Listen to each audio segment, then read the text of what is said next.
Hello. Happy Crimson Tuesday. Hello, Mousemas. Hello, the Deluxe Tux.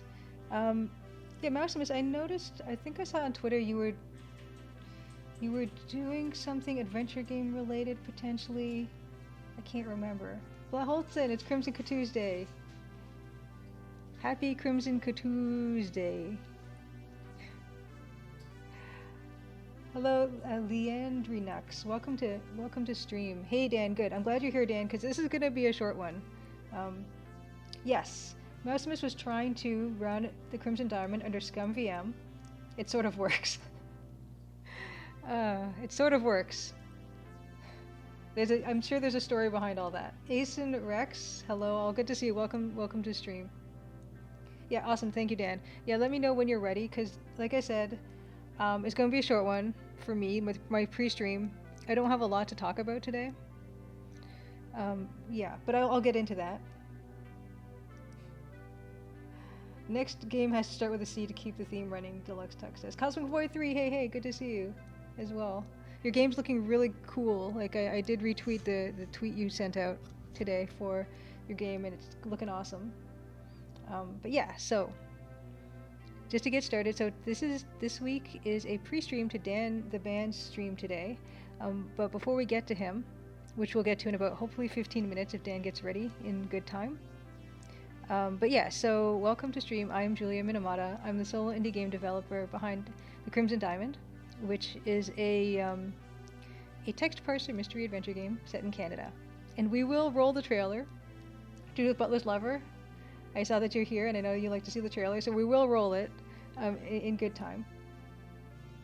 Oh, ScumVM is still stabilizing AGS support. Once it's done, you will make sure TCD runs flawlessly. That would be awesome, Mousemus. Because yes, the exciting thing about ScumVM is that it actually works really well on a lot of platforms.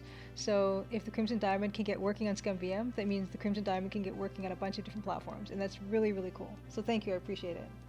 Furry, heyo, good to see you too. Yeah, so yeah, I am making Crimson Diamond. I'm doing everything except for the music. And that's Dan Policar's department, and we will get to him. But yeah, but I say that I'm doing everything except for the music. But I unfortunately I don't have much of a dev update this week because I was working on a deadline. I told you guys about last stream. I was working on a deadline that was due on Saturday, and I finished it. And I delivered everything, and it all got approved, and it's all fine. And I'm hoping that you guys will be able to see it come out sometime this year. I have no idea. I imagine so. But you'll see why I could not say no to it. And I'm really excited to share that, but that'll be hopefully later this year. So that's that. No developer update, unfortunately. I'm hoping to get back into working on the game tomorrow. Yeah. Although it's been a bit of a break from it, and I do get antsy. And yeah, speaking of AGS is Adventure Game Studio, and that's what I'm developing the Crimson Diamond in. And the past couple streams I've done have been kind of introduction to Adventure Game Studio. So the most recent one was Adventure Game Studio Basics. I started from scratch from a template, and I kind of walked through some of the starter stuff you might want to look into when you're using Adventure Game Studio for the first time.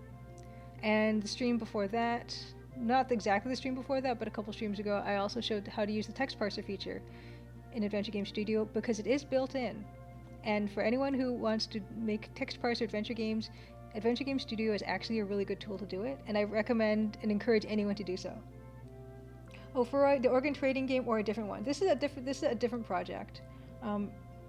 In fact, I think Nightbot will have a timed set of links for the organ trading game. Yeah. So what Froy is talking about is Space Warlord Organ Trading Simulator, which is a game I did art for, and it was recently on Wired's list of most anticipated games for 2021, alongside Overwatch 2 and Halo Infinite. Which made me laugh, because 5 people made that game. Space Warlord, I mean. SWATs, we call it, in the Discord. 5 people made SWATs, and to see it being listed in a pretty short list of games that the writer of this article. I think it was a bunch of writers came in together on an article for Wired on the most anticipated games of 2021. So it kind of tickles me pink. Yeah, the name alone makes people crack up. Okay, so here's the thing. So it's called Space Warlord Organ Trading Simulator. Zelda Nelson Jr., who's kind of the creative director behind the game, he has a knack for naming stuff. And of course, I always mention an airport for aliens currently run by dogs, which is another one of his projects. But SWAT's, Space Warlord Organ Trading Simulator, I had my suggestion because we were trying to figure out what to name the game, and my suggestion was Swap Meet. You know, swap, SWAP, meet, MEAT, because it's about trading organs and stuff. So that was my idea. They didn't go with it, but I think Space Warlord Organ Trading Simulator is pretty attention-getting, so I can see why they went with it. Scanter hand, swap meet, exactly. Thank you for appreciating that. I don't usually go in for the puns, but... Oh, cool, Deluxe Tux. Zalavir did a PAX panel yesterday about Afrofuturism. You would recommend anyone in chat interested in that? If you want to link it in chat, Deluxe Tux, please do. Zalavir is an incredible speaker. He's an incredible communicator altogether. So it's been really awesome to work with him on SWATs and on a redacted project that hopefully he can announce at some point soon. Which is not the project I mean when I said I had a deadline. That's why we had to do a short stream last week. I had this deadline, and I can't wait to share what that is. Aside from that, thank you, Deluxe Talks. Yeah, so that's a YouTube link for Zalavir's talk on Afrofuturism, and I'm also interested in watching that too. So thank you. And let's see what else. Oh yeah, so another thing is so I introduced myself. I'm making the Crimson Diamond. And I guess I should roll the trailer for anyone who is not familiar with the game. There is a demo available on Steam. I haven't seen Nightbot pop up, which I'm kind of nervous about. I guess we haven't been going long enough for it to pop up. But I'll drop the links in chat anyway. Great. Should do it. Okay, yeah. So there is a playable demo for the Crimson Diamond on Steam, Chapter 1. And there's going to be 7 chapters, and I'm stuck on Chapter 4. I'm nearly finished Chapter 4. But stuff keeps popping up that I do, and I'm trying to focus more on Crimson Diamond now, after that stuff's been done. But why don't we roll the trailer? The trailer was cut by Dan live on a stream, because we like to, I don't know, 2 birds with 1 stone, double dip 2 birds with 1 stone? Something? We like to do that when we're working, so Dan has been good about editing the trailer together, because I certainly can't. And can't in a lot of ways. Can't because I don't understand video editing software. Can't because the Surface Pro 2 that I'm working on that is 8 years old, I'm probably not that up to it, to be honest with you. So, Dan, yeah, so good. Dan, we're gonna go over to you shortly. I'm just gonna run the trailer and then talk about one more thing, and then I'll introduce what we're going to be doing tonight, and then we'll raid you, and then we'll be done. 8:15, hopefully. Wondershare Filmora is easy to use software for video editing. I'm sure it is. I'm sure it is. Okay, let's run the trailer. Let me just pause the tunes. Oh no, come on. It's supposed to pop up. Okay, here comes the trailer. Crimson, Ontario was once a prosperous, lively mining town. But that was a long time ago. Now it's quiet, nearly deserted, and some folks aim to keep it that way. Nancy Maple is an aspiring mineralogist, assigned to follow the trail of a dazzling diamond. An intriguing cast of characters has converged under one roof, each meaning to get their own way. Or else. Will Nancy untangle the mysteries and machinations before it's too late? Will the sleepy town of Crimson shine once more? Find out in The Crimson Diamond, an upcoming adventure game by Julia Minamata. The Crimson Diamond demo is available on Steam and itch.io for Windows PC and Mac OS. Okay, so that's the trailer. And one more thing before we pop it over to Dan. The latest issue of the Crimson Gazette came out this week. Also late. I like to usually get it out mid-month, but everything's late this week. I mean, everything's late this month. But yeah, it's out, and it shows the awesome quilt that my mom made. It's got a couple links to some of the videos I talked about, so the Adventure Game Studio kind of tutorial videos I showed. And I know I already talked to you guys about my composite emerald pendant, so I talk a little bit about that, and I put a link to enhancement techniques of emeralds through the ages. They started enhancing gemstones like 3,000 years ago. The first, apparently, according to this article in the Crimson Gazette this month, the first gemstone that they have that has been enhanced was a heat-treated carnelian in an Egyptian tomb. And so there's a long, long history of enhancing gemstones. And emeralds in particular, because of their crystalline structure, it tends to mean that they have a lot of inclusions and flaws. And so there's a bunch of techniques that they use. And I find it interesting, so I put it in the mineral trivia section that I have every month for the Gazette. Judith Butler's lover wants to know, what will we do when the game is released and there's no more trailer? The end of an era. I should, well, the trailer's a minute long, so I guess I could always, every Tuesday, just tweet it on Twitter. So anyone who wants to keep watching it once a week can do so. Oh, Cosmic43 wants to know, when you enter the boat shed and you see the inside, how do you do it? Do you superimpose another image on top of it or change the image? Yeah, I superimpose an image on top of it. So that whole, like when it gets dithered and darkened and stuff, that's an object. And I just kind of slap it on there. And the Z order of the layers, it's just on top, and then I remove it when you're off that. So there's like a region, you step on that region and that object becomes visible, or you step off of that region and that object goes away, disappears. So that's that. Okay. So yeah, Crimson Gazette, I'm looking at my notes. Okay, so tonight, we're gonna raid Dan. Like, Dan, are you ready? Daniel, are you ready? He says no one calls him Daniel. But yeah, so while I'm waiting to hear from Dan, sure, why not? Okay, so I'm gonna introduce it, and then we'll raid Dan, and he'll introduce it on his channel. Dan is, so I did not know what to do for this week for the music because Dan has caught up to me in terms of me making the game and Dan making music for the game. One of the last pieces we did a couple of weeks ago was the ending of Chapter 4 music, which I haven't finished yet.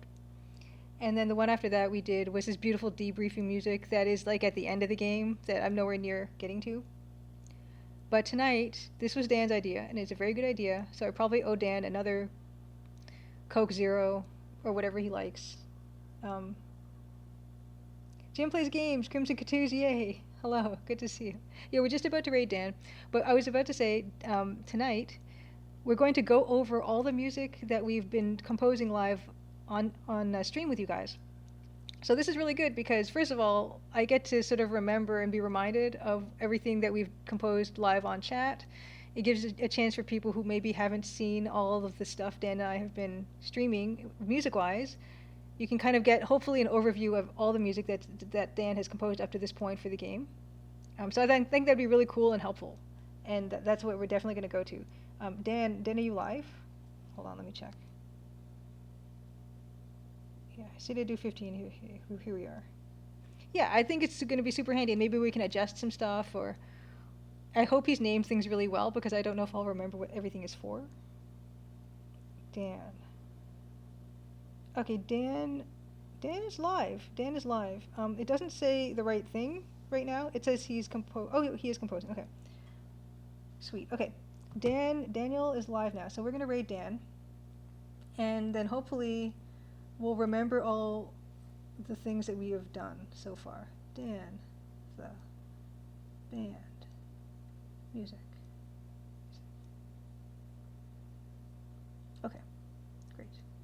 So everyone get on the bus. We're going to Dance Channel. And take it from there.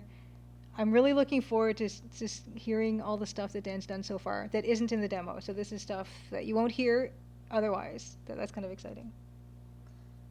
What else? Next week. What day is next week? I think.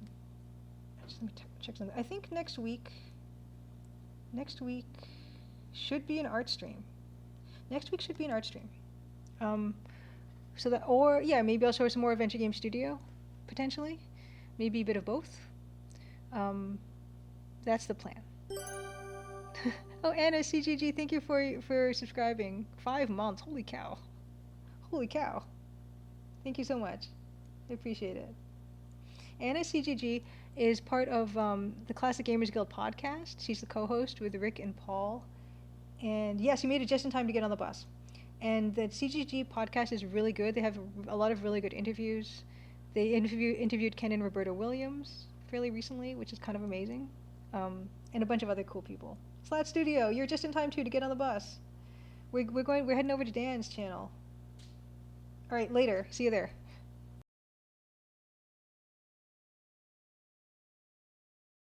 Thing actually we could do is review the stream, the music that I did from last week.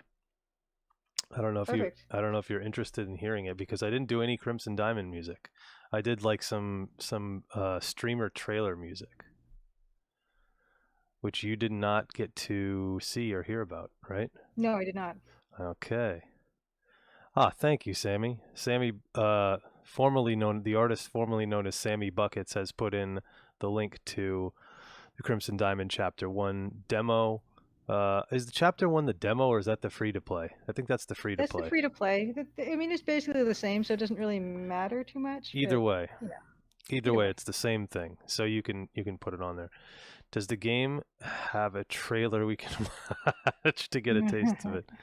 We could. I don't think I have it on this computer, but either way, we'll sort that out in a minute. Okay, let me see. I got to change over my deals here. Oops. Now it's my head. I'm gonna have to fix these cameras. There's the piano cam, and we should have a Julia. Where is Julia? Oh, I'm sitting over her. That's the problem. Hold on, let me move myself. There's Julia, and I'm much too large at this point now. Anyway, there we go. Boom. Okay. There's me and Julia and my desktop, because it's capturing the wrong window. Why Yay. is that? I didn't even know that was possible.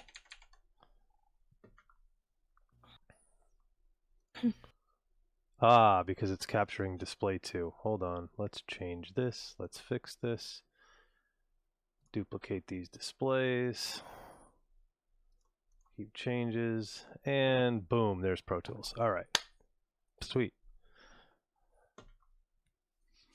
So this is something I was working on last week, and it was actually another streamer's theme song, and that was something that he had commissioned me to work on. A streamer named Sax Theory, and currently the word on the street is it's not finished, because he's going to add some sax, because he's a saxophone player.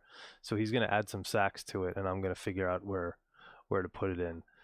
But we'll play this here just to make sure that our audio is working. It should be, and I should be able to test it. I think I did test it already. So everything should be good to go there. So here goes our audio. Hopefully you guys can hear this.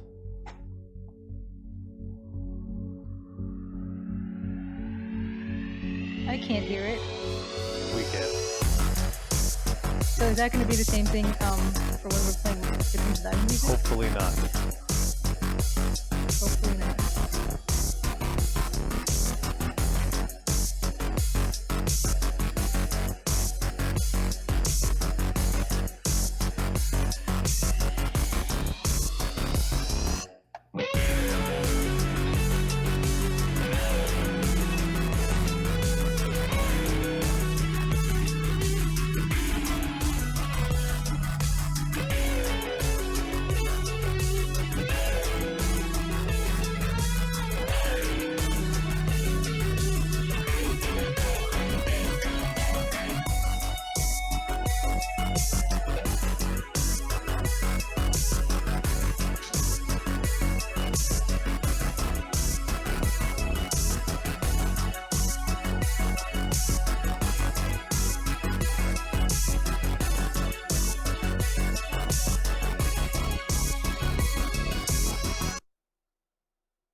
And so it stops there. The reason it stops there is because it's going to loop. So if we do this perfectly, just to give a quick demo of what that is, it'll sound like this.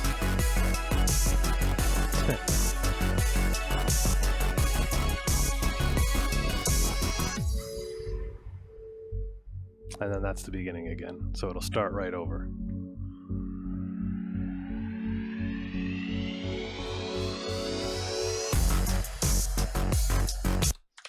Yeah, so I don't know why you can't hear it, Julia. Hold on, let me see if I can affect some Discord settings. Oops, wrong computer. If I can affect some Discord settings that might help us along. Output device, input device. Yes, this might actually work. But then you may not be able to hear me. Can you hear me currently? Yes, I can hear you currently. Okay. I don't trust Discord, but let's see what happens. Okay. Let's see if you hear this. You hear anything? I heard a beginning of something and then it cut out. It's quiet. It cut out a lot. It might be, let me check my settings because there might be some sort of. Oh, it could be in my Discord. Okay, because I think I had the problem last time where it was just cutting out and cutting out. Yes, I think that's because my settings here, voice and video, automatically determine input sensitivity. No, noise suppression is off. Echo cancellation is on. Noise reduction is on. Advanced voice activity. Turning this off may help if your voice. Okay. Maybe I should leave this off as well. Check, check, check, check. Okay. Now let's try this and see what happens. Okay. Yeah, I could, Jim, but I'm using 2 computers. So it's really complex to get all the audio routed properly. There's a new device that's coming soon. I called about it. It's still not in yet. Its supply chain is really, really messed up. So even if the parts are all there and the stuff's manufactured, suppliers are having a tough time getting boats, getting containers. It's crazy. It's really that nuts. Anyway, can you hear that? Yes. Beautiful. Yes. No issues there, huh? No, perfect. It's perfect. Sweet. Okay, so we got our sound tests all done. Now let's see if we can get an ETCD going. So let's review. This is what we worked on. I guess at this point it's 4 weeks ago. 4 weeks ago. Right? Because don't we only stream every? Or was it 2 weeks ago? No, because 2 weeks ago, I'm confused. Oh, last week I did a stream in your place then, right? So we haven't had an art stream in 4 weeks. Is that right? I have no idea, but it doesn't matter. Doesn't matter. No one's gonna call us on any of this.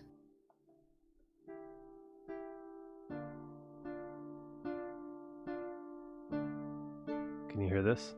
Yes. So this is the debriefing music then we were working on?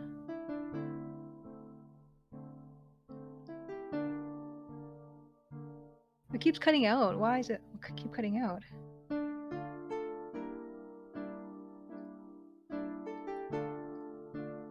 Every couple seconds it cuts out for a second. I think it's too quiet. Let me see if I can make it a little louder. All right. Yeah, Jim Plays Games is totally calling us both out on not being clear on dates. That's correct. It's fair. This is all very easy to look up, but I'm not, and neither is Dan.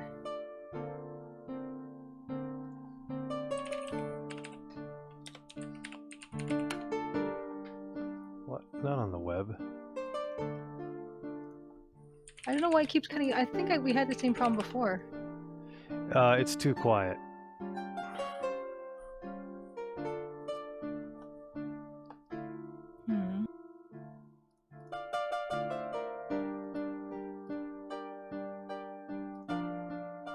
Maybe by April the 14th we'll have this all straightened out. Maybe. Don't count on it. No. I'll tell you what I can do. I can change the input of this so I can make it louder. Dan has audacity. That's how you know he's professional. Yeah, Dan has the audacity.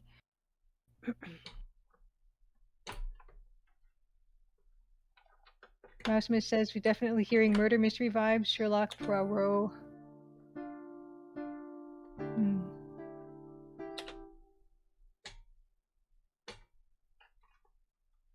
For me, it sounds like someone's playing beautiful music, but then someone else is opening and closing a window every other second. So I hear it a bit, and then it stops, and then I hear it a bit again. Okay, let's see if we can hear it now.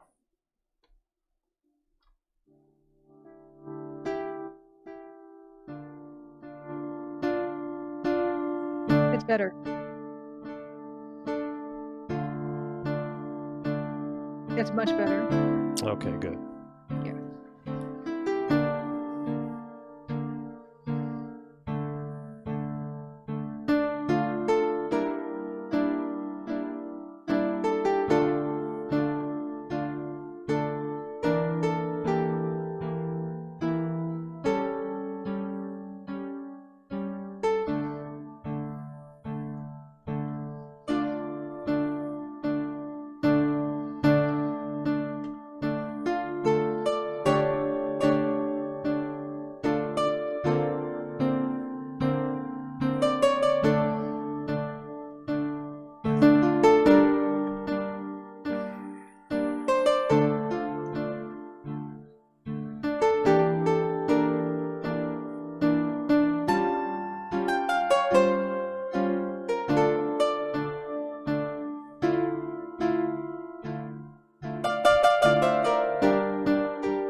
And that's where it loops.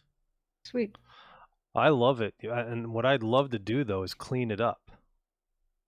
Because one of our goals today was kind of just cleaning up and reviewing things. And what I'd love to do, if you don't mind, Julia, what if we took this and kind of orchestrated it and cleaned it up, but also orchestrated it? Because I'm hearing, and Jim says he ran his peace vibes. Well, I like the ding, doo, doo, doo. That's a really good one too. That was my favorite guy. My favorite Sierra composer, probably the least appreciated in my opinion, but my favorite one. He did my favorite themes. So not that the other ones aren't amazing too, but Mark did my favorite ones. I think what we could do is clean this up and orchestrate it. Does anybody know what I mean by saying orchestrate it? Or is that just gibberish? I mean, just adding like instrumentation, more stuff. Not necessarily. Okay. It really, not necessarily strings. It doesn't really mean more instruments. Well, I guess it does mean more instruments, but it doesn't mean more music and more cowbell. Okay. Yes. There's dad joke number one. It really means taking what I have there and splitting up the voices. So what I mean by voices, if you look at this here, this is kind of, I don't know how familiar people are with the piano roll window on an editor, but you could also look at, well, where is it? The score editor. This might be more familiar to some people. I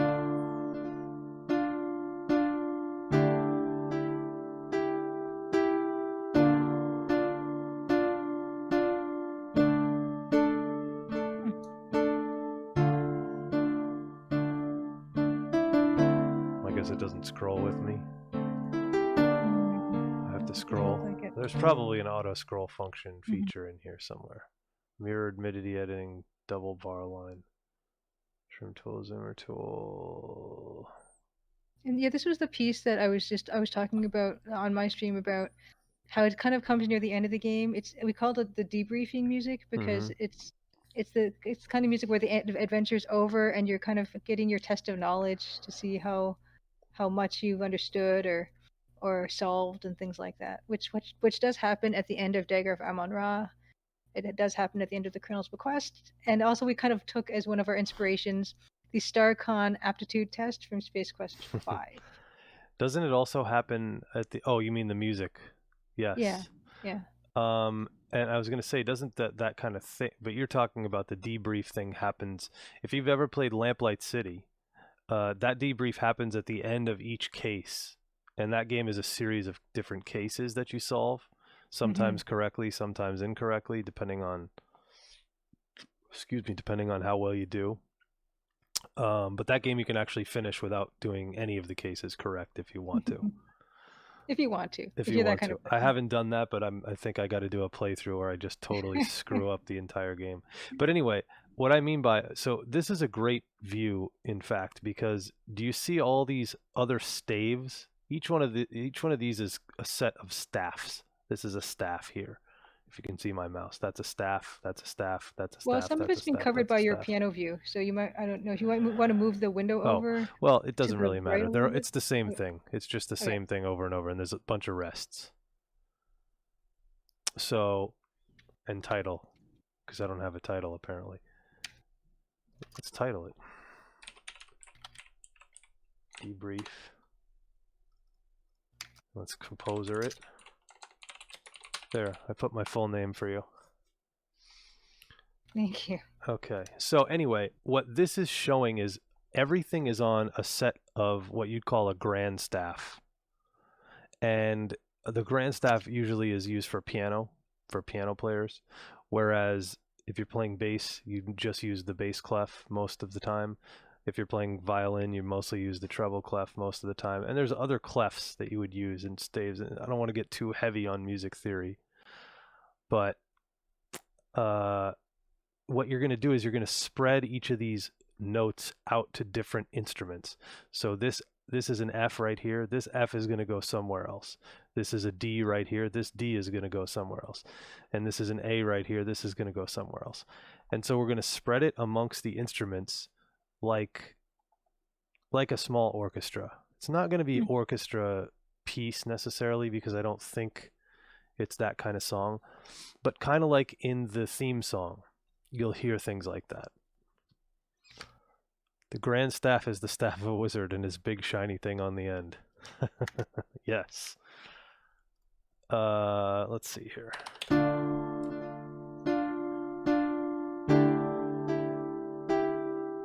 So the first thing I would do is just clean this up.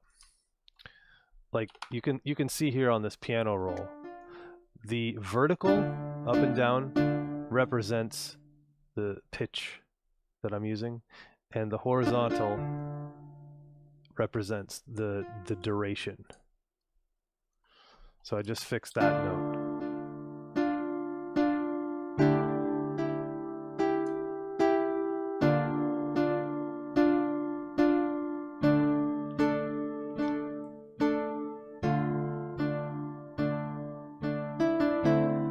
So right now what's happening is there's a melody voice and then there's accompaniment happening at the same time. So let's figure this out here. Hold on.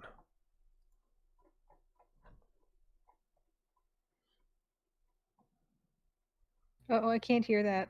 I don't hear it either. Okay. So that's a different problem entirely. Key. Well, it's plugged in. It's plugged into the right thing.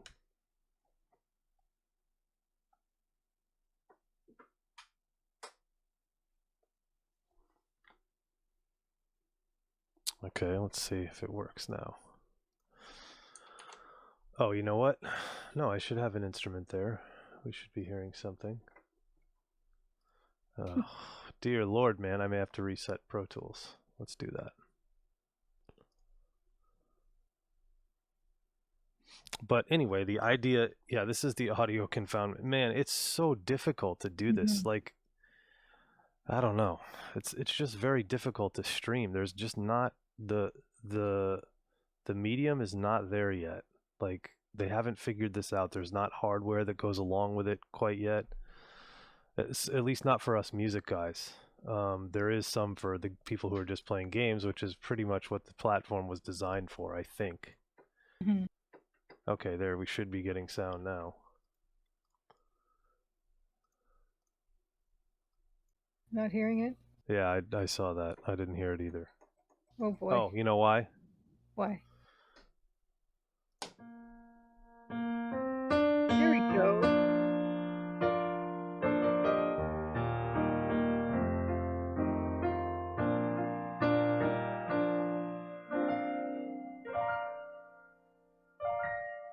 What happened? Okay. What have you done?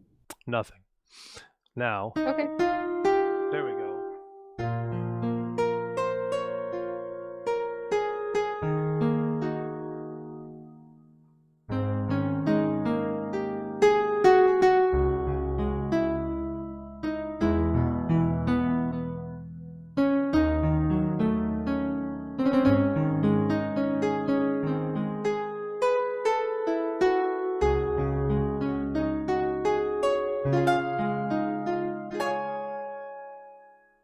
Okay, it's working. Beautiful. Beautiful, beautiful, beautiful, beautiful.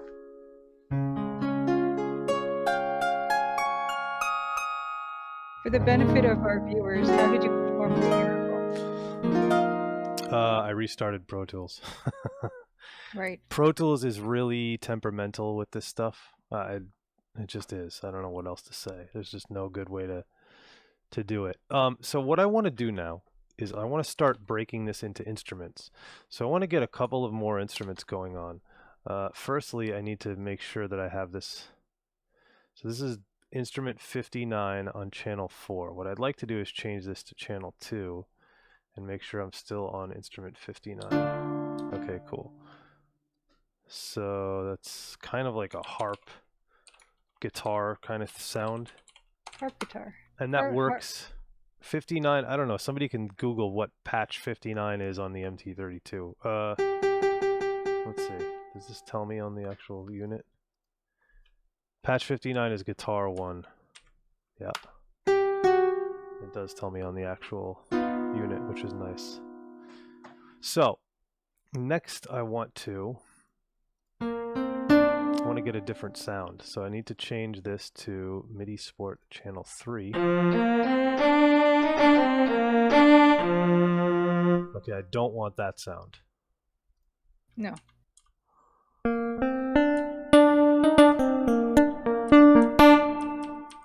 I'll tell you what sound I'm kind of looking for is like a flute.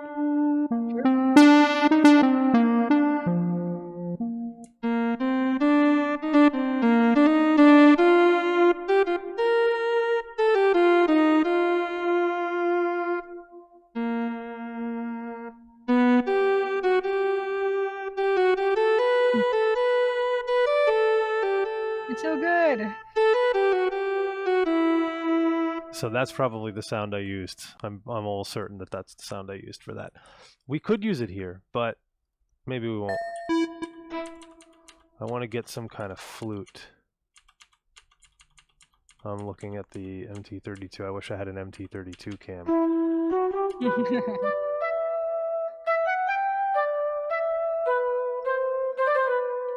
Okay, great. I like this sound. Because what I'm kind of hearing is a little bit of percussion, which happens later, a little bit of flute, maybe some strings, and maybe another tone or two, like a bell or something that's not intrusive, because this is kind of This is like a retrospective or introspective piece, Yeah, right? introspection, contemplation, Contemplation. thinking. Yeah. These are all our words to it. Mm-hmm. So not only am I going to try to be conscious of the music being fitting that theme, but I also want to be conscious of the instrumentation fitting that theme, but also still trying to, as much as possible, keep the Canadian folk song ensemble in mind, one way or the other. It would be cool to reuse some instruments, so maybe we will end up going to that synth sound that is the beginning of the game, the intro theme song, but we'll see. We'll see if that's where we end up going. So we have the flute.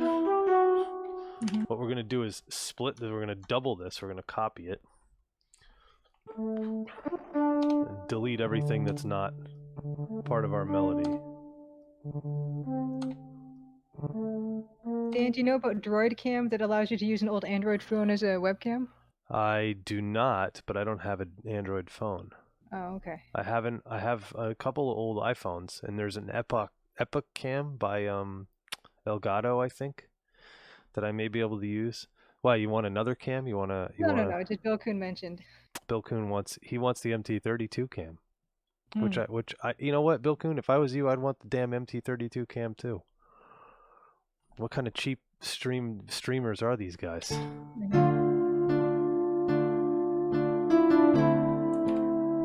There we go. So now we have it. And I'm going to take it away from the guitar. Now listen to this. Okay.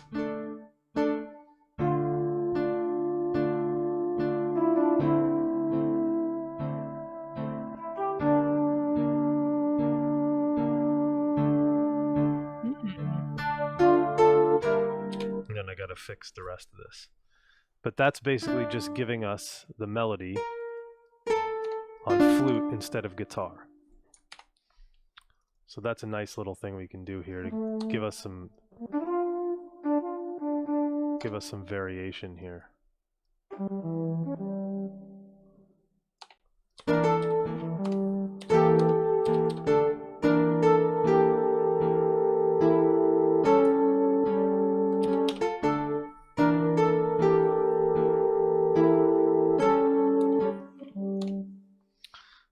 And what I also want to do is make sure, I was probably using the pedal when I was playing, but I don't want, the flute does not have a sustain pedal, so I want to get rid of whatever's there for sustain. So I'm just going to delete it, and then I'll redraw or rewrite the instruments as I need to make them sound right. Much better.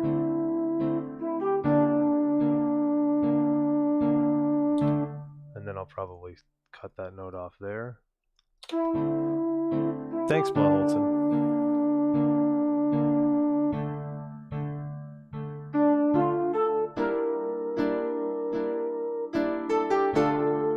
I gotta turn off the guitar there.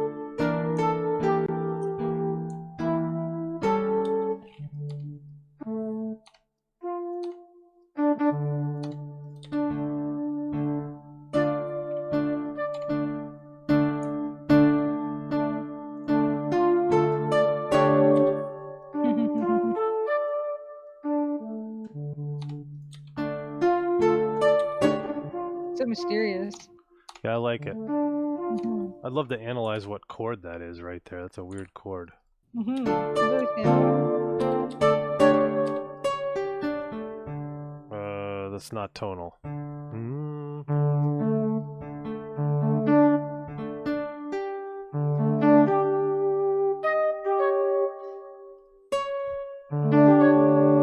Yeah, it's I don't even know how to analyze that chord. Sorry, guys. It's like those are the only notes in the chord, really. Oh, and there's an A too. It's an A. It's an A sus4 with an add 3, but voiced really strangely.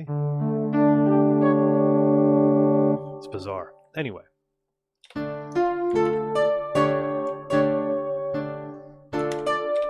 Okay, let's go back here. I need to delete the guitar.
So now let's go back to the flute.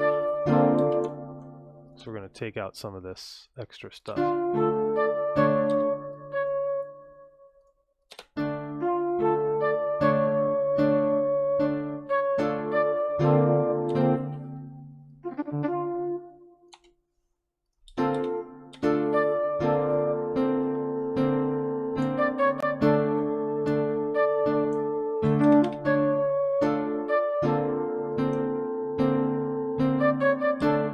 Now you hear how this should be a legato sound as opposed to staccato. Attached meaning, legato meaning attached versus detached. There we go, nice.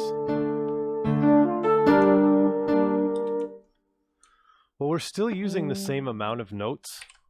I'm just splitting off the melody, which is kind of a weird way to do this, but I improvised it on just with two hands.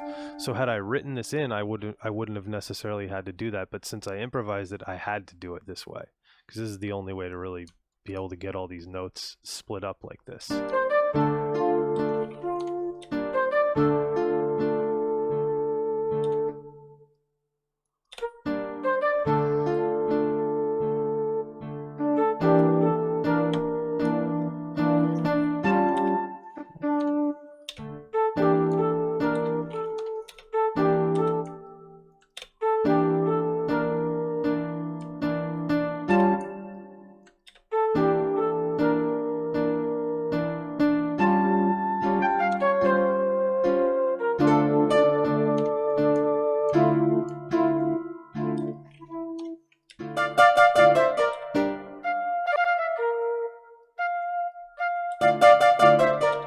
Okay, we got to go back to the guitar there.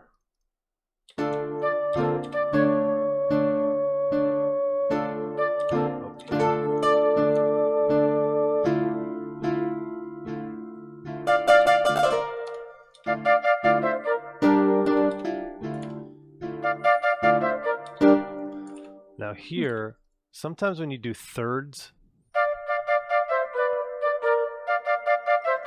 it works better if you invert them.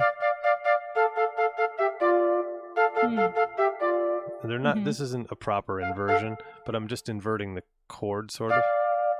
It's a D minor chord, triad, whatever you want to say. I think that'll sound better.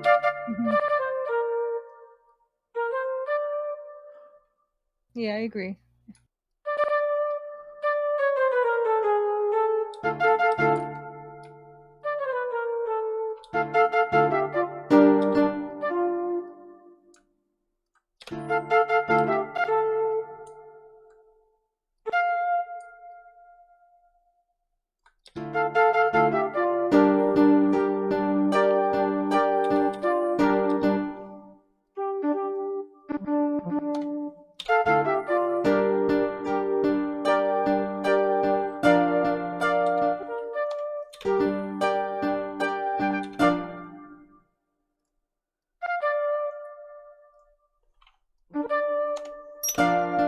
Whoa.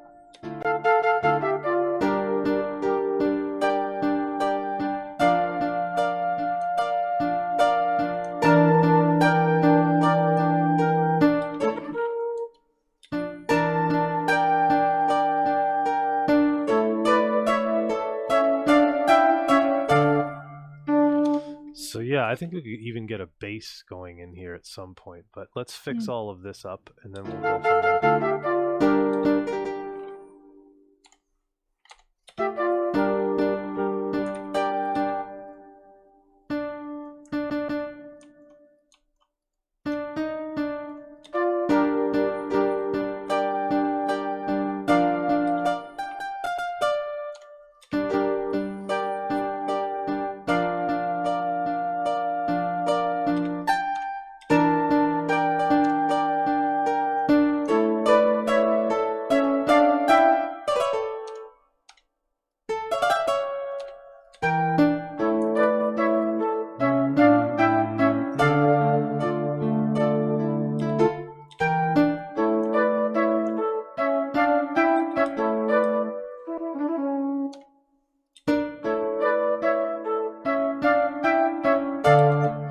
Now again, here is another place where this needs to be legato, made legato.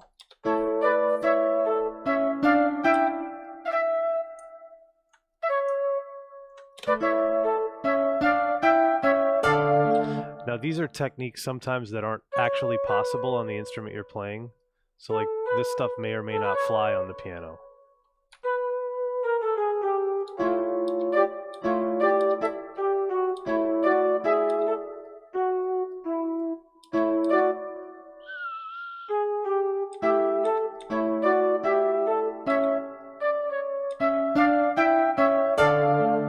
Now that actually works on the third. No, you know what? Some things don't fly on the piano because of the way your fingers move. So for example,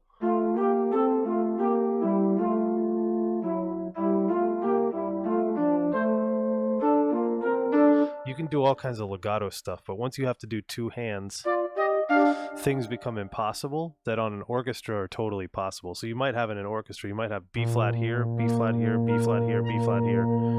But then in between that, you might also have D. You might have all these notes, which is not only it's impossible for your fingers to stretch that far. You run out of fingers because you got so many instruments in the orchestra, and that's how they do it, and that's how they get these really big sounds. Like the beginning of Star Wars. Listen to the first B flat chord in Star Wars. Even if you're Rachmaninoff, it doesn't matter. Yeah, break out the toes. You could try, and the nose too, but it's literally just too much. So if you check out that first B flat chord in Star Wars, you'll hear what I'm talking about. It's like hugely spread out. Most of the instruments are playing B flat. Very few are playing the third, and very few are playing the fifth. In Star Trek, there was a pianist who had 4 arms, and she could play some interesting tunes. Shut up, Wesley. No, I'm just kidding. Jim has... So if anybody hasn't watched, you should watch Jim Plays Games streams, because you just need a handful of channel points, and you can literally trigger something that says "Shut up, Wesley" live on his stream, which I try to do as much as possible. And it's a reasonable amount of channel points that you have to spend to do so. And he's on in the daytime for me, and probably most of you that are in the Northeast, West Coast. There's actually more like that coming. Sweet. And he's also a game dev as well, although I don't hear... Yes. Shut up, Wesley. Although I don't see him doing much on the dev streams. It's mostly gaming streams, but maybe we'll convince him and put that bug in his ear to do some more dev streams, because I think that'd be pretty cool. His last game, Guildmaster, gratuitous subtitle. What did you make that in? Did you make that in Unity? Or was that made in something else? That was Unity. Okay, cool. And did you use any like special plugins that helped with the 2D design of it? Or did you just do a Unity 2D project? I should say design. I should say more like the world build or whatever. Or is that a complicated answer? It's probably a complex answer. I actually saw this, by the way. I don't know if anybody cares too much about Unity, but I do, because I think it's probably the most versatile tool that indie developers have in front of them that have I don't know how many people there are doing solo games in Unreal Engine. There might be some, but I think Unity is more accessible for most people. And there's a tool that I saw. I pretty much use the inbuilt tools. Okay, cool. But I saw there's like a drag and drop plugin now that you can just drag stuff in and drop it in and get the game to run. So not only would that be cool for somebody like me who doesn't know how to make games really at all programming wise, but it would be cool for somebody that wanted to prototype something really quickly. And it's somebody like who Julia is working with. And our friend Dr. Mikachu, who loves to get out games very, very, very quickly. What's his dev cycle like? Do you know? Like, do you know how long it takes his average game to do? Zelda? Yeah. I am not sure. But like, it's pretty short, right? Yeah, like maybe 6 months or something. That's very short, in my opinion. That's super short. Mm-hmm. The hard part of the Unity is learning the weird quirks of the engine. Yeah, that's why I end up watching a lot of Dr. Mikachu, because she's showing effectively, and doesn't mind answering all my pesky questions. She's showing off how to work Unity a lot of her streams, so I enjoy that on her, and she's another one you should check out if you're not familiar with her already. She's on Thursday nights, an hour later than us, 9 p.m. Eastern time. But yeah, she's doing a lot of cool stuff with her Subquarium, which is built in Unity. It's a live thing that's going to integrate with the Twitch stream. It's pretty cool. And she loves the crazy fast dev cycles too. So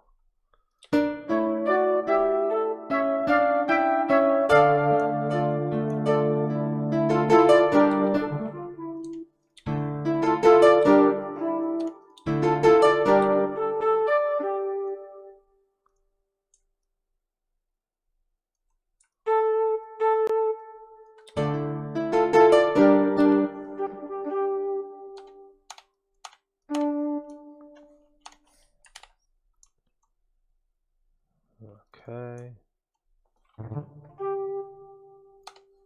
Let me just get rid of all that, because I know that's not part of the melody.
Actually fascinating to watch.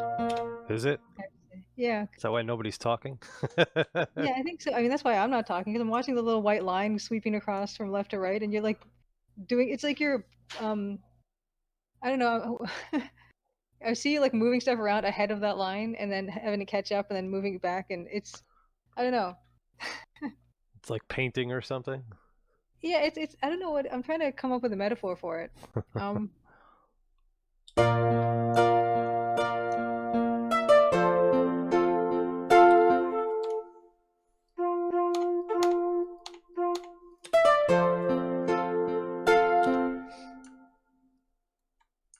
That's what I don't know. I can't really say much about it because I'm just watching. And I have no idea what's happening. It's kind of interesting.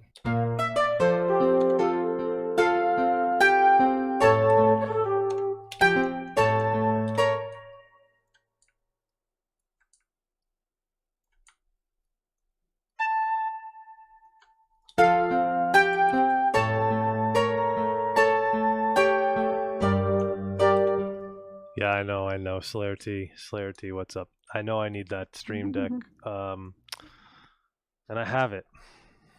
Where is it? Hey, Slayer T.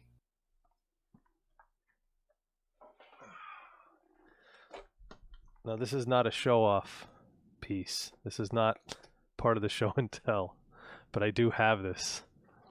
Unfortunately, it is in the box, so it is not doing anything at the moment. But is it going to be like a collector's item for you?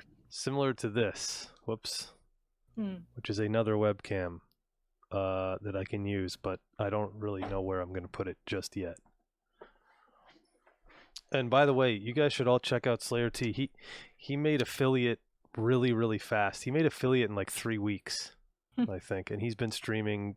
What's the schedule now, Slayer T? Put up this. Let's do a shout out for Slayer T first of all.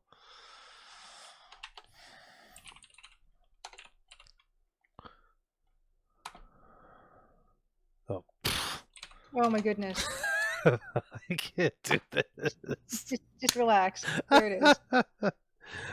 Oh dear. He does a lot of streaming of Microsoft Flight Simulator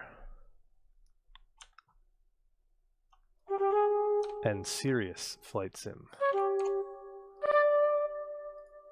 with the ATC and everything, which is the air traffic control. You hear the calls, all kinds of stuff. It's pretty amazing.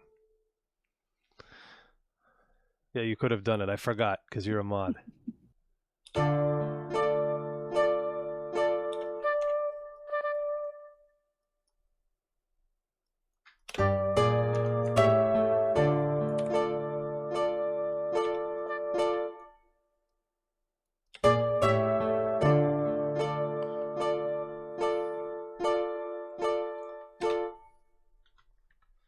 Let me switch back. Yes. So then I will see. The problem is, Jim, if I used a numeric keypad, it would have to be separately plugged in to my other machine because I'm running 2 computers. There's one machine that's running the stream, and then there's one machine that you're seeing running Pro Tools.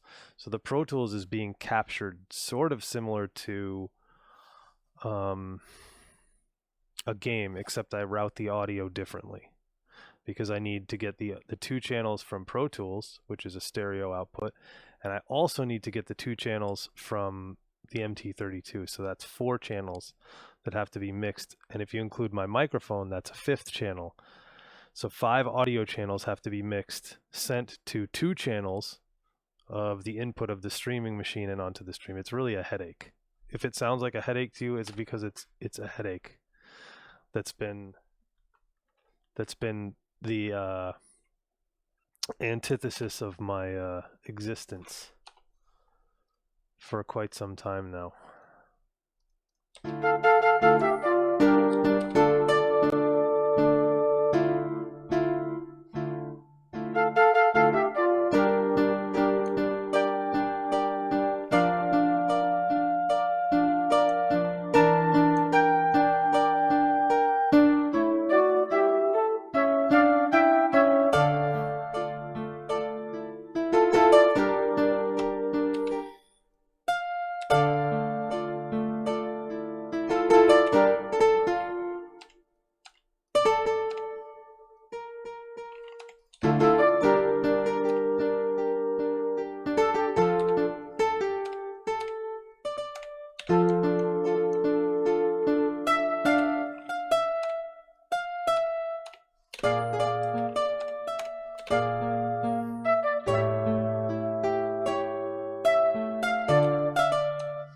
Yeah, we definitely not completed Quest for Glory 1, so you want to be a streamer.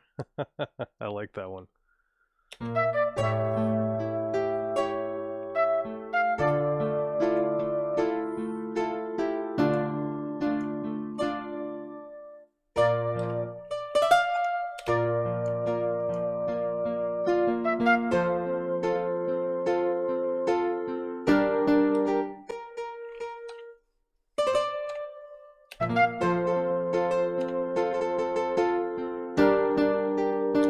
interestingly enough, I heard something weird there in the flute.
Right there.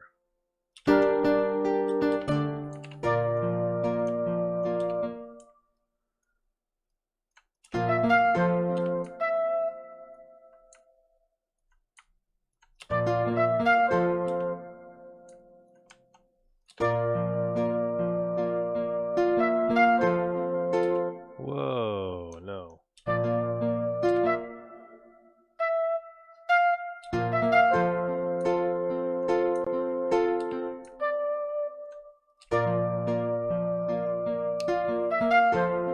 There we go.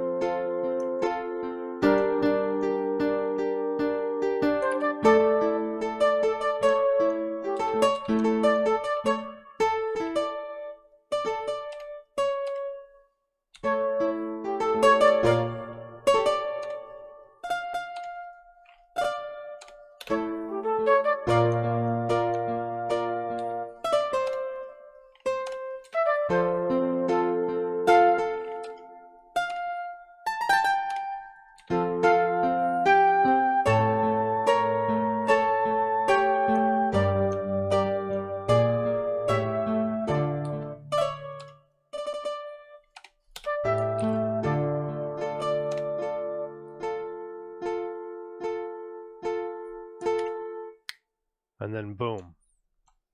And now we have the melody and the harmony separate, which is nice because we now have like an orchestration of sorts. Now this is just the basic part of it. What I'm going to do is go in and add maybe another piece or two, just to give it even more depth.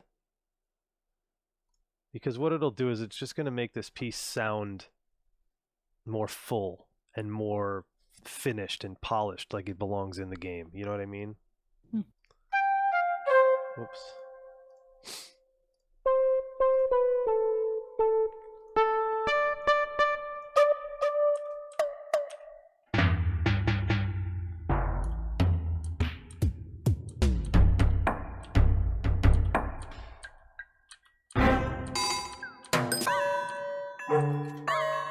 What are you looking for? Looking for some kind of like bell sound, but I'm not sure if I'm gonna find it or not.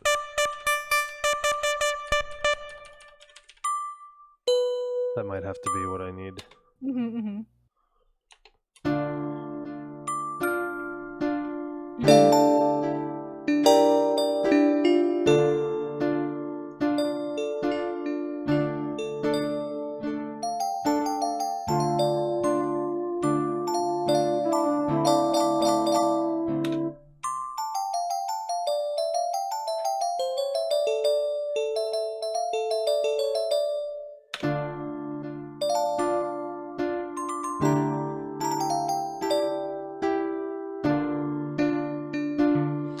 Quite give me what I want. I need some kind of like drone-ish bell sound, but this isn't quite giving me what I need here. Oh, and also there's something going on in the MIDI that I don't want,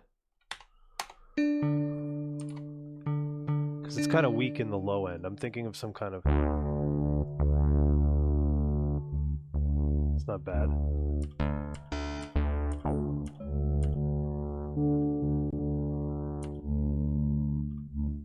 That's really not bad.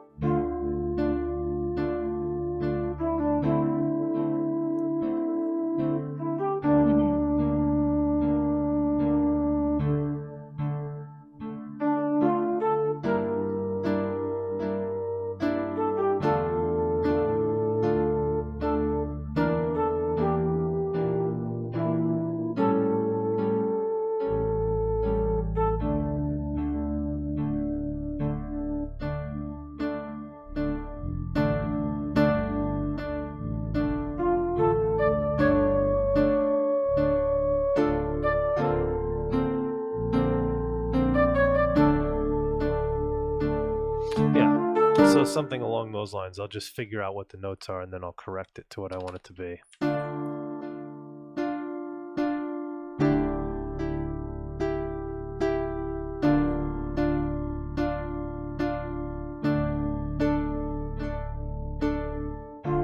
Now let me ask you something before I go too far with this. Okay. Does this remove the introspective feeling and make it too ominous? Possibly. Okay. Is that something you were considering? Yes. So maybe it needs to be higher. I can still use the drone, but I can't use it so low because as soon as I go super low, it's like, whoa. Yes. No, I agree.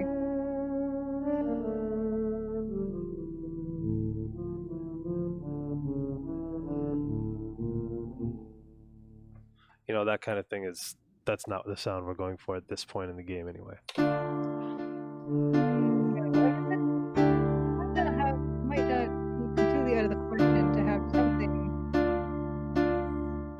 serious sounding like that. Didgeridoo action. If this song needed didgeridoo, we'd have to call Francisco.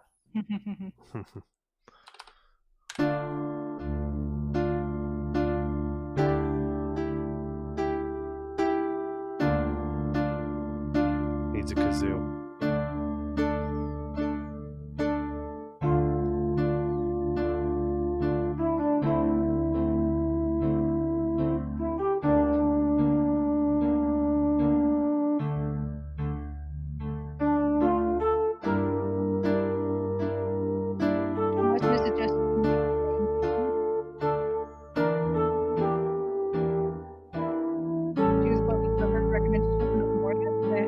Good things.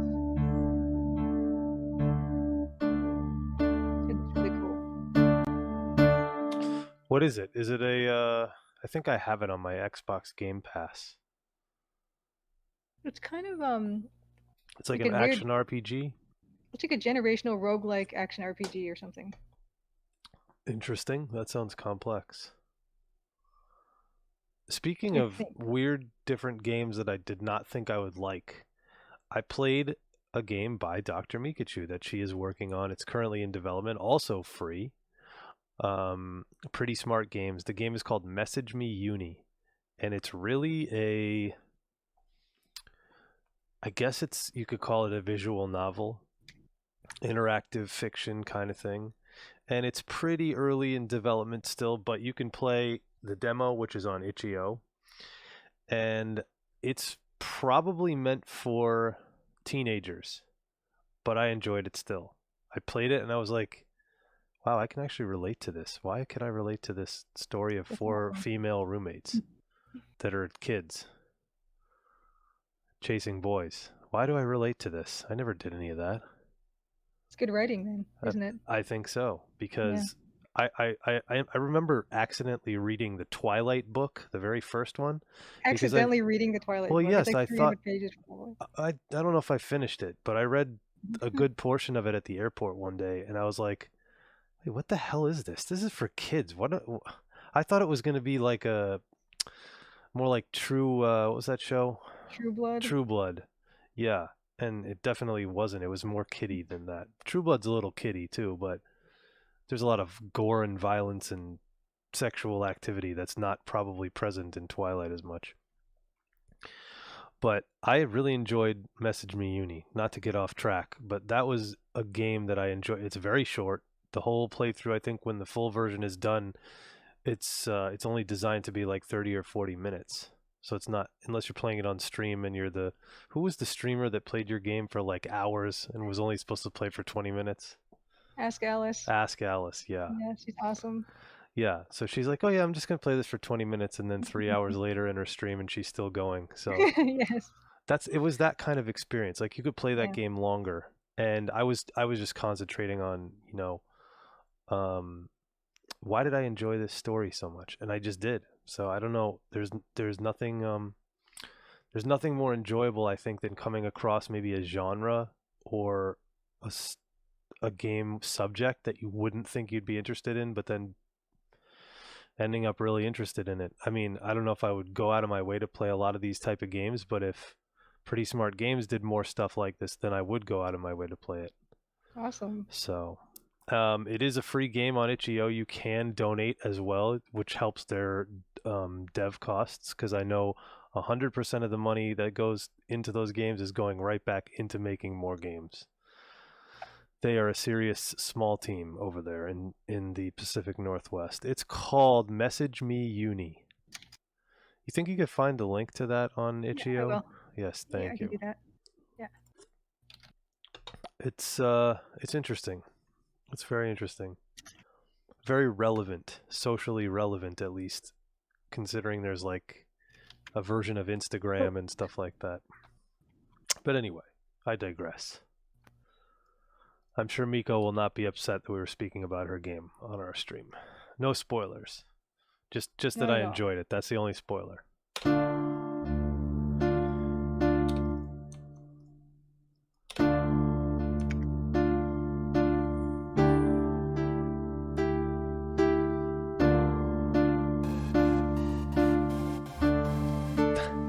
Thank you for interrupting with that sub. Anytime. Hey, Well, once a Maple month. Mystery. Much appreciated. Mega My hype. pleasure.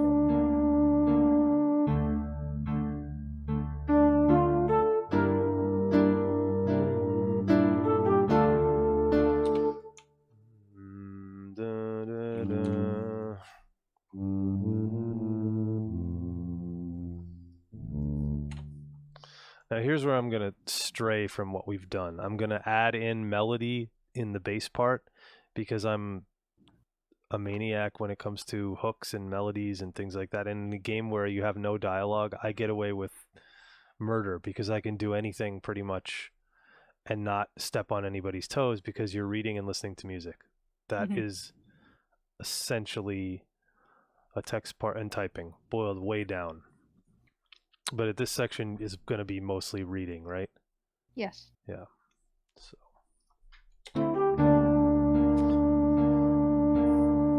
And the section is looping.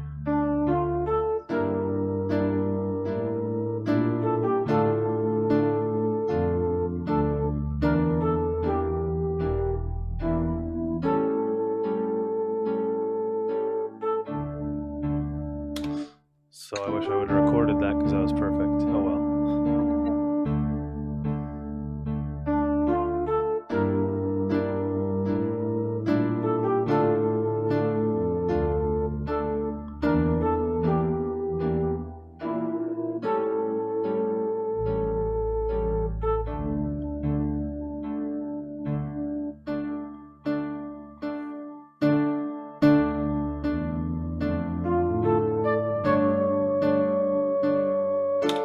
Okay, I'll leave that. The last part sucked. Delete that. Subtle. It's good to be objective.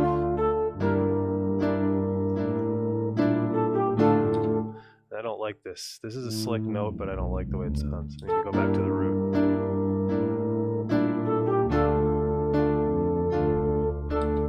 I don't need that. I need that.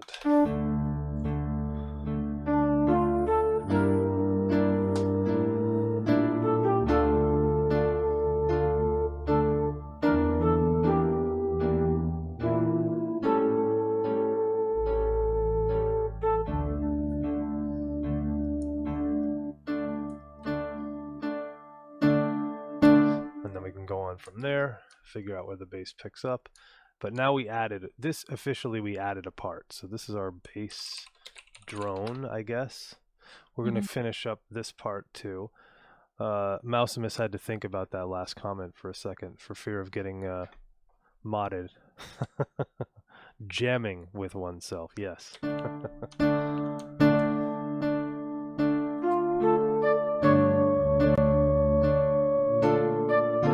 Ooh, that's cool.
I wasn't recording. Well, let me record.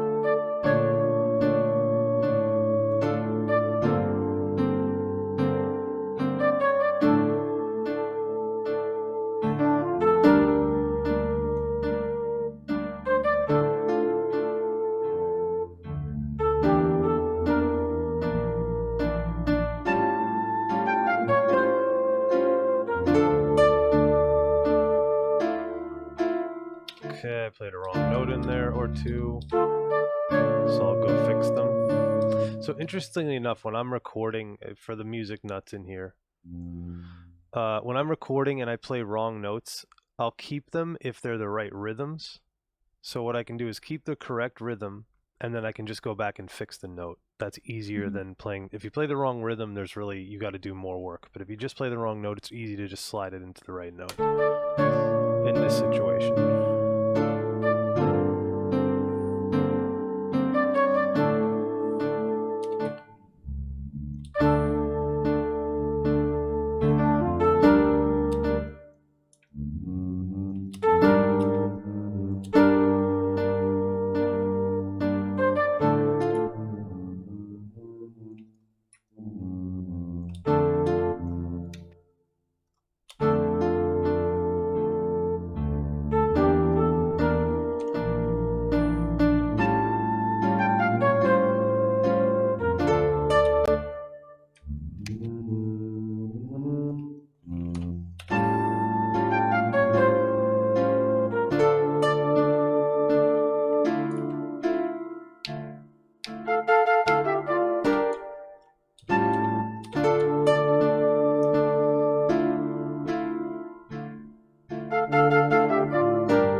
I'd want to double that part instead of holding notes. Da, da, da.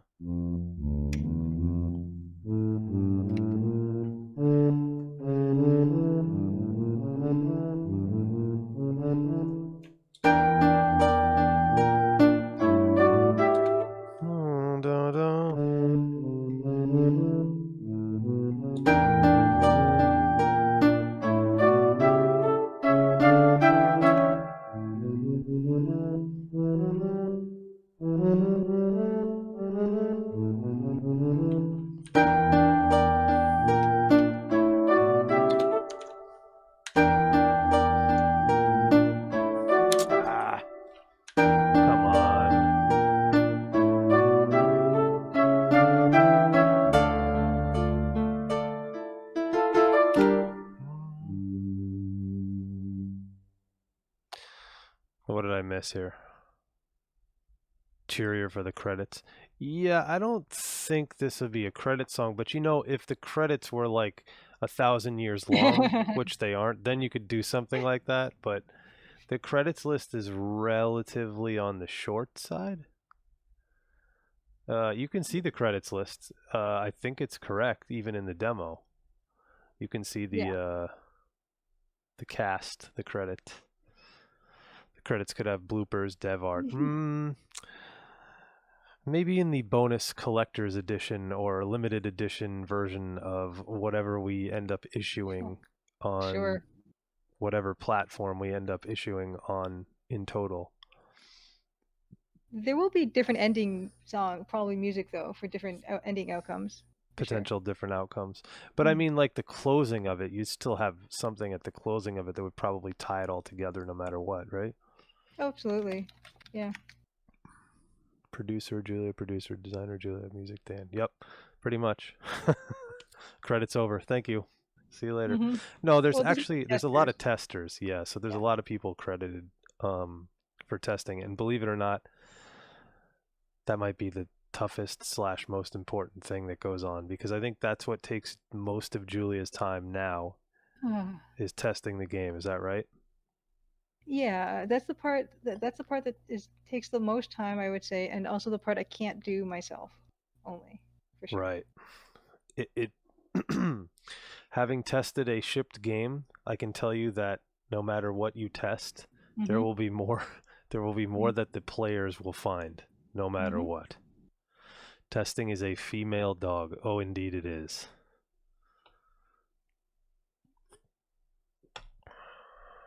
Oh, it is. But it's so important.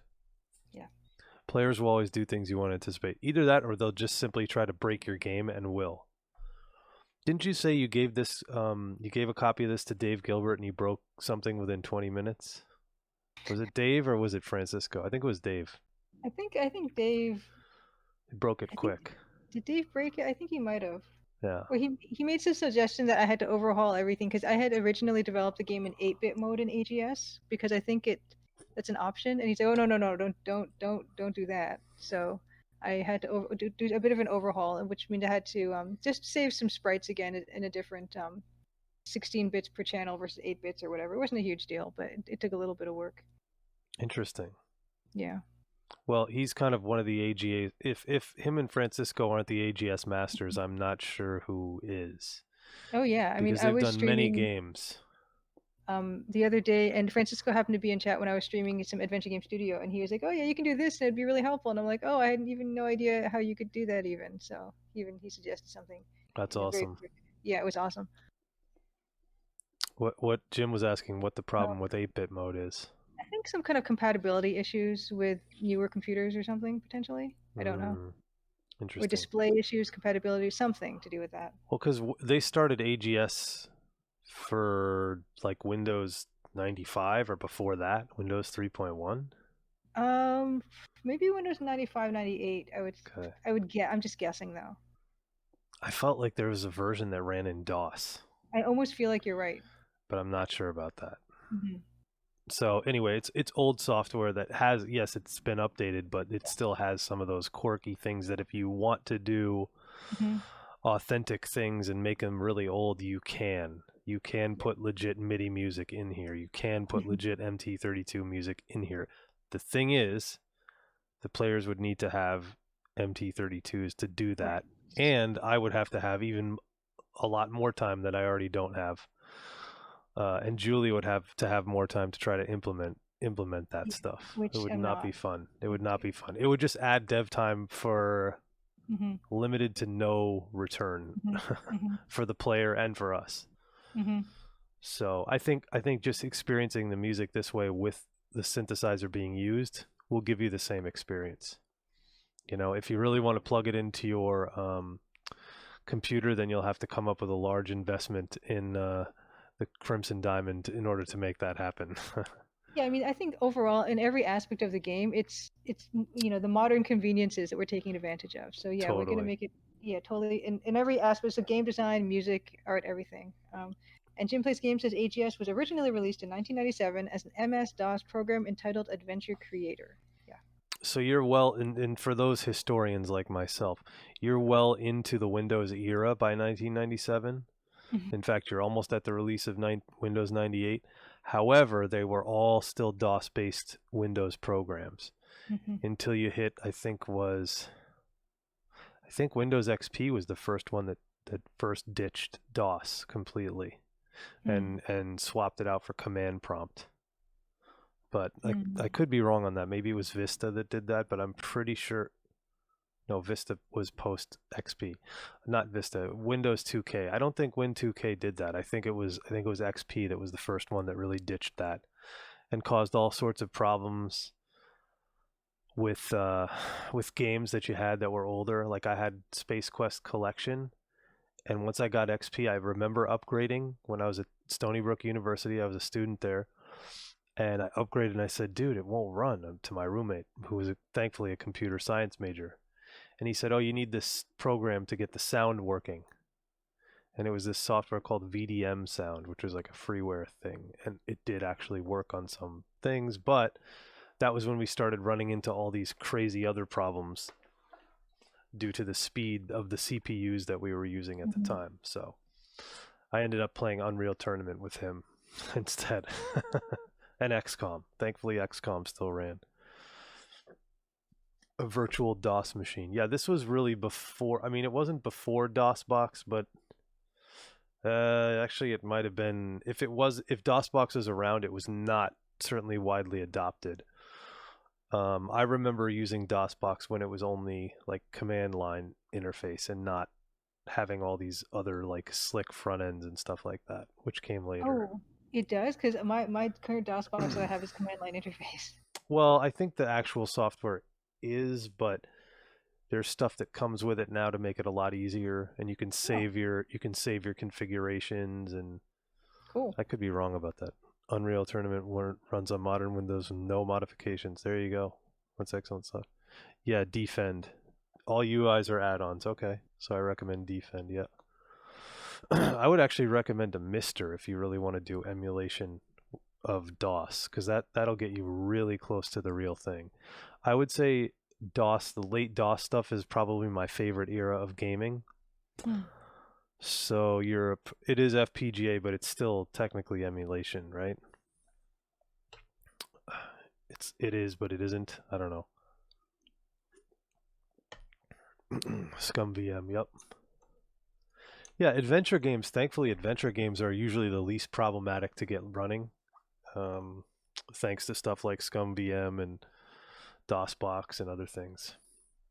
GOG, of course.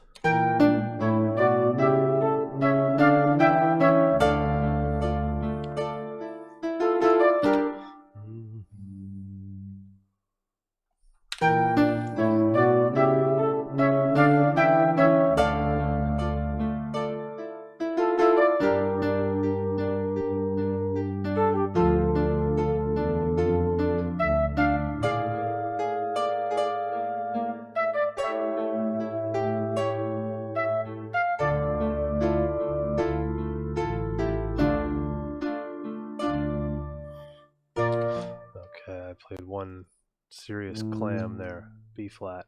I played it an A.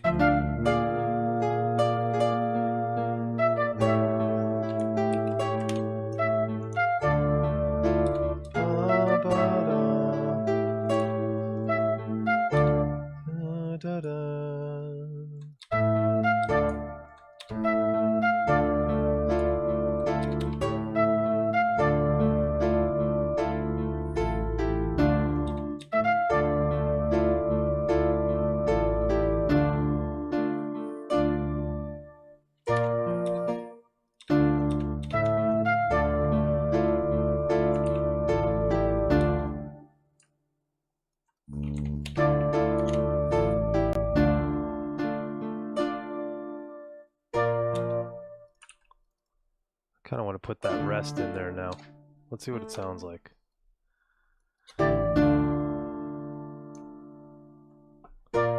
Nope. That's not going to work.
almost. I screwed up that ending because I got some weirdo chords in there, but we'll fix it.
No, Have a let's hear great that. night, the Deluxe Tux. Thanks Deluxe for Tux is out hanging here? out. Oh, take it Yeah. easy.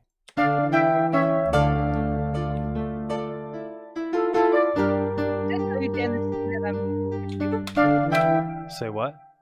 Did I tell you the scene that I'm going to do for this piece, inspired by the actual music for it? No. Oh Okay, cool. yes, I'll you have to kind talk of later then. mentioned it last week or 2 weeks ago that might be the case, but you didn't know how. Yeah, You were saying something like you weren't sure exactly where it was going, and then this kind of yeah, led it in the right direction. yeah. I didn't. I knew I wanted to debrief, but I didn't know what the scene would actually be, like what the setting would be and everything. But after you worked on this piece, then it came to me what I wanted it to be. And I can't, not going to talk about it here, but yeah, I'll tell you, I guess, off stream. This, I don't know if I don't even think it would help you because, um, the music got me there to what the scene is going to be in the first place. So it's Nice, already kind of perfect. cool. That's awesome.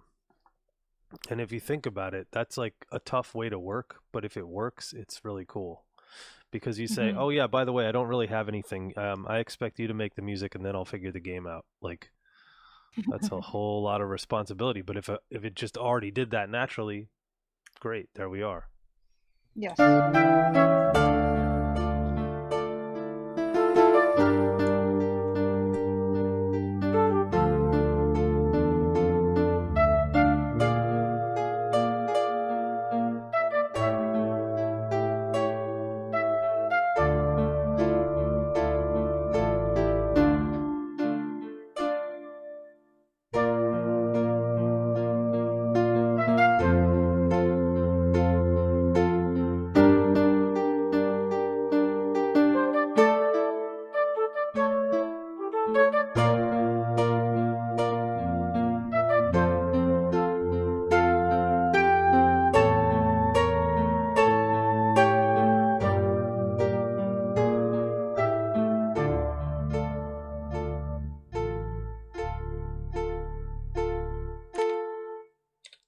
And then boom, we're right back to the top.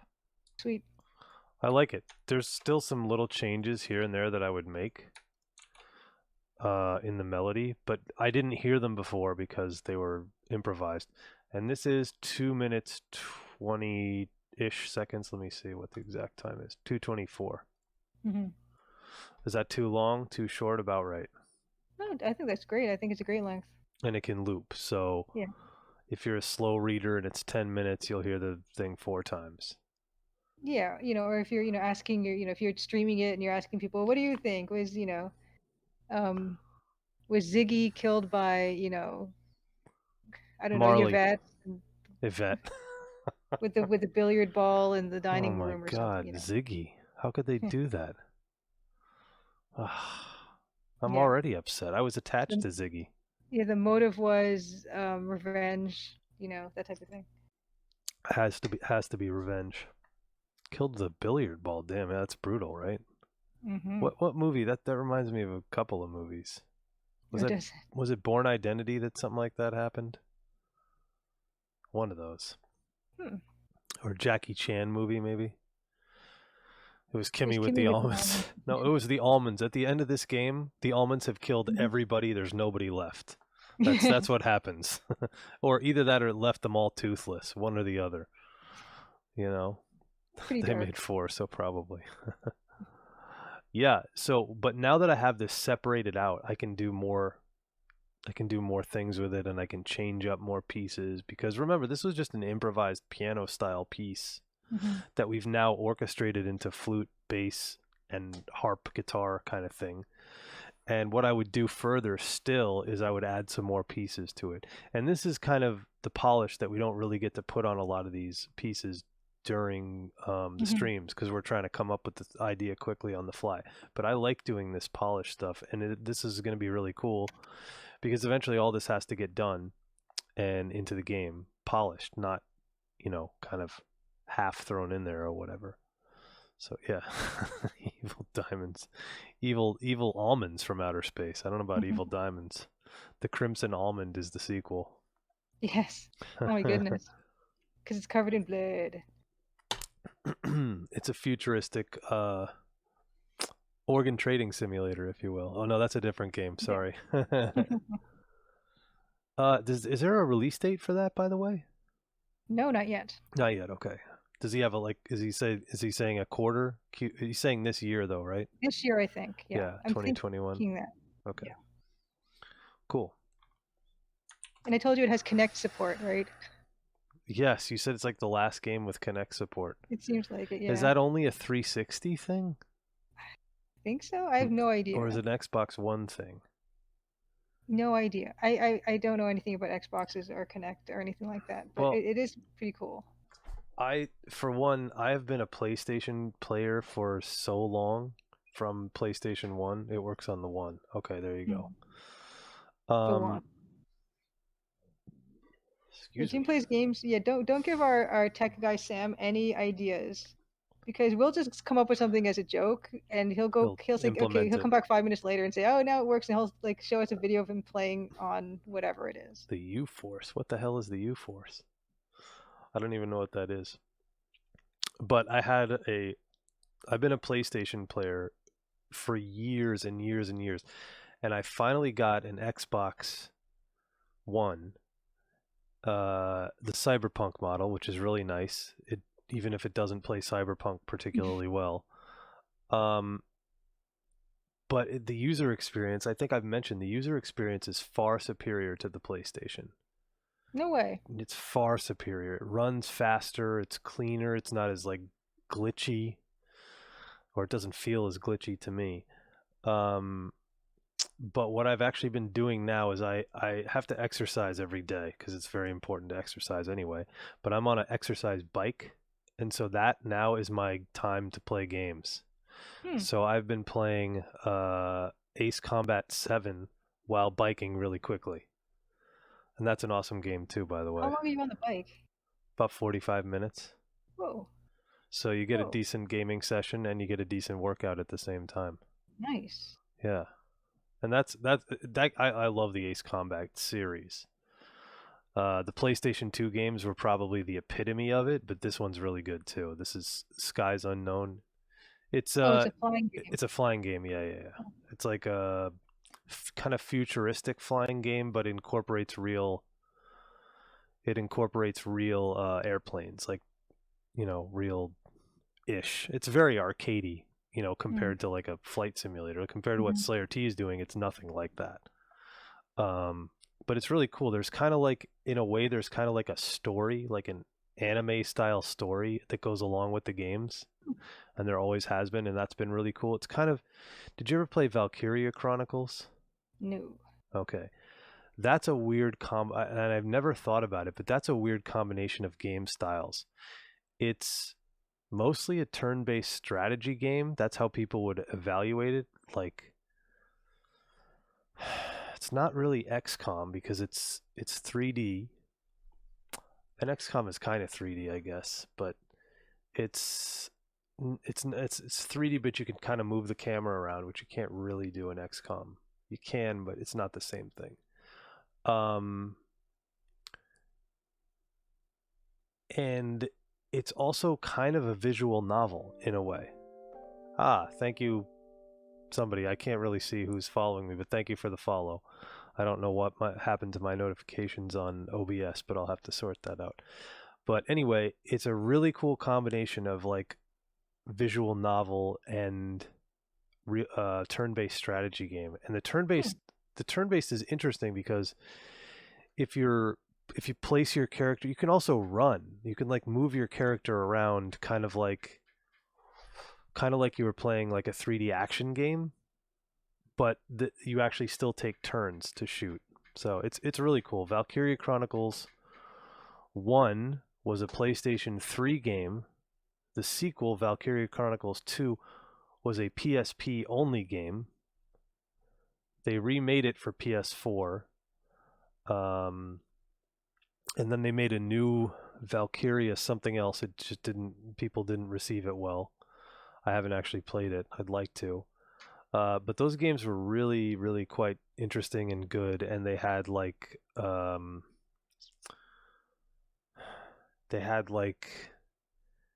visual novel elements to it, like real visual. Like if you were playing this certain part of the game where you're at the academy, you wouldn't know. If I only showed you that part of the game, you'd think the game was a visual novel. Kind of cool. It's pretty wild. It's a pretty wild combo. And there's a lot of strategy elements to it. You know, you can upgrade your equipment and things like that, and upgrade you can swap out members of your party.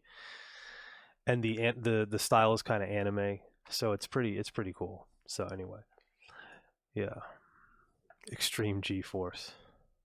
I'm not as out of shape as I used to be. I'm not as in shape as I once was. How about that?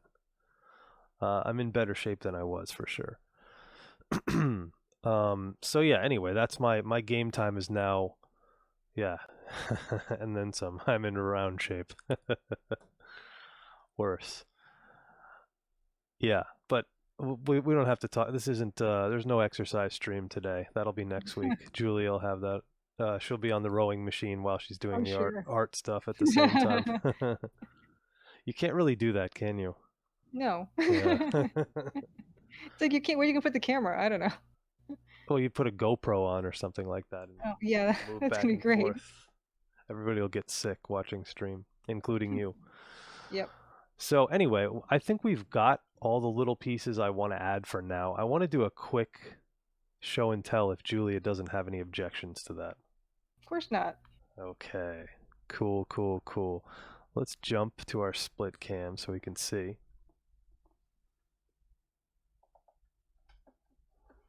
What have you done now? Well, I went to my friend's store. He's got a retro video game store here in Long Island, and I went to his store. I brought in a box of stuff to trade in, and I didn't realize it was all stuff he wanted and needed, so he traded the entire box of stuff I had brought in. So I got a whole bunch of cool stuff from him. I got a complete in-box copy of Quarth for Game Boy, which is kind of a puzzle game. It's kind of like, but it's also kind of a shooter. It's weird. It's like how to describe it? Kind of puzzly Tetris, but the opposite direction. It's kind of a Tetris element. The turbocharged puzzle challenge of your life. Tetris, but with lasers. Kind of, yeah. You can't shoot your way out of problems, though. You have to kind of like puzzle solve your way out of problems. Here's another classic that probably a lot of people haven't played on Game Boy, but these are I'd say early Game Boy games. This is Boxel, which is also called, it's called a bunch of different things, but it's basically moving boxes to get out. It's another puzzle type of game. What a way to spell Boxel. Right? And then, of course, this is a port of a very, very well-known and enjoyed game. Oh, Night Cosmic Void 3, good. Thanks for coming by and hanging out with us. Oh yeah, thank you. Thank you very much. And this is a copy of Aladdin for Game Boy Color, which I actually don't know if I think it's a pretty good game. Not compatible with other Game Boy systems, according to this. Except it is compatible with the Game Boy SP. Ooh, very nice.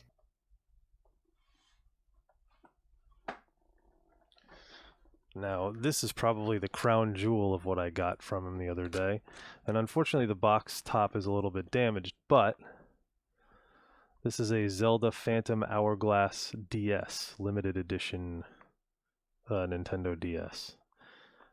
Yep. And I don't have the game, which was not in there. But the actual DS is in here, so let me see if I can take it out. And I think I don't know if he meant to give me another box, but he gave me, whoops, what am I doing? He gave me an additional box, so for some reason I have 2 boxes. If he didn't mean to give it to me, I'm gonna bring it back to him. Oh, and there we go. There is the DS. In beautiful shape. The pen just fell out. Let me take the pen and put it back in.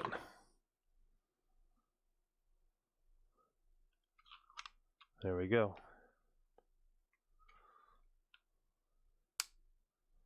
Nice. Lovely. Hold it up and do the link get item noise. Does it do that when it turns on? It might. I'd have to charge it. Oh no. It does not do that. It does work, but it is not charged. It does not have a game in it. So. And it does have the charger. Very nice. A great system. Did you play a lot of DS? I think I have that one. You have the Zelda one? I think so. Ooh.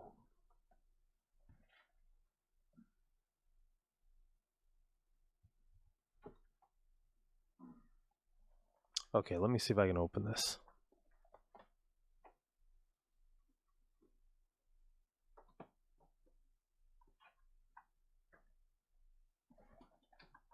This is the real reason we're all here, guys. You know, all that music stuff, that was just an excuse to get us here to look at his cool stuff.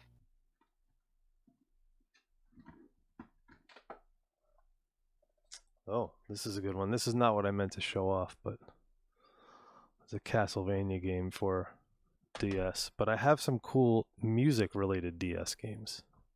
Like Elite Beat Agents? No.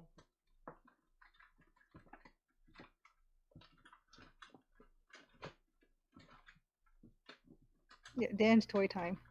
That's what this is.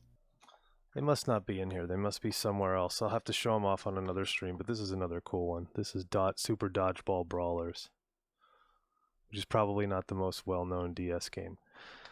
And there's actually 2 games in here. One is the Dodgeball for Game Boy Advance, and then one is the DS game. So you can play either one of them on the DS. Nice. These kids didn't clean up, so I traded them for my own toys, yeah. But this is a really fun game, not very well known. I mean, there's a lot of gems on the DS. And let's see if I can show off the remainder of it.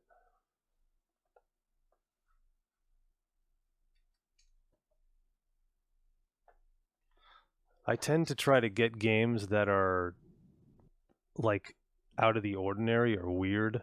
This is Elite Force Unit 77. I'm not even sure what kind of game it is, but it was still sealed, so I wanted to get it. Frozo Grabbins wants to know: are we done with the music? Is this? I don't know yet. I don't know yet. I can't answer that question just yet. This is Final Fantasy Fables Chocobo Tales. Okay. Looney Tunes Duck Amuck. Also, these are all sealed games because I like to collect sealed games now for some reason. Amuck. This is a cool combo pack for Xbox 360, Skyrim, and BioShock Infinite. 2 really great games on one double pack, also sealed. Huh. And then lastly, this is a really unique, weird, interesting trilogy of games on the PlayStation 2. Though the PlayStation though the sequels are more expensive, I think the first game is probably the best game. This is Xeno Saga. This Good is night, also... Judith Butler's lover. Oh, Judith Butler's lover. Take it easy. No, I Hmm. wish it was Skyrim for the DS. And this is actually, they're both sealed, but this is a pre-order bonus DVD that came with it, which is pretty cool. And it features Cool. a preview for Xeno Saga 2. So I don't know how you pre-order a game and then you get a preview for the next game that's not even, they haven't even released the first game. But that's how they did it back then, I guess. I don't remember the release, but it's a pretty beautiful game. As a lot of PS2 games were. Anyway, those are my show and tell for today. I think that's it. I'll put some of these back. Now, the question remains, are we going to do some music? I don't know. I feel like I probably need to get some work done. Yep, and I feel like we got what we needed to get out of today. What do you guys feel like? You feel that's the case? Yeah, it's a pretty good spot. Because that's the way whoops, I didn't want to do that. Oh, yes, I did. I just want to turn off this camera. There we go. We can just play briefly what we have. Yeah, can we play from beginning to end for sure? Yes, we can. So I have a button that I keep pressing that switches my mouse and keyboard back between each machine. It's like a KVM switch, USB KVM switch.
Yeah, I like it. I like it a lot. I mean, I could still do a little bit more polish, but I don't think today is the day to do it. I say it's something we leave for one of our future streams, or if it never makes it to stream, then for the game. For sure. What say you? I think I think we got some good work done here, and it's a good place to end off for now. And yeah, you can always polish it off a bit later on your own time or whatever, and then you can just send it to me. Although, of course, I haven't built that part of the game, and that won't come for some time yet. That's all right. My goodness. That's all good. So yeah, thank you guys. Thank you guys all for being here. Once again, I'm Dan Policar. This is Julia Minamata. Wait, sorry, this is this way. There we go. And I think we're gonna raid somebody. The question is, Yeah. who should we raid today? You got anybody on your list? Because I got a few, but I don't know. Who do you think? Who should we raid? Ooh, somebody's playing Prim. That's cool. I didn't even know that was out yet. Ooh. I actually It's up don't to you. know this. I don't know this guy, but he's for some reason I'm following him, so that would be cool. We could raid him. He's playing Prim, which is a new adventure game, I think, isn't it? Mhm. Prim Death's Daughter. That's the name of the game, right? Yeah. That's a new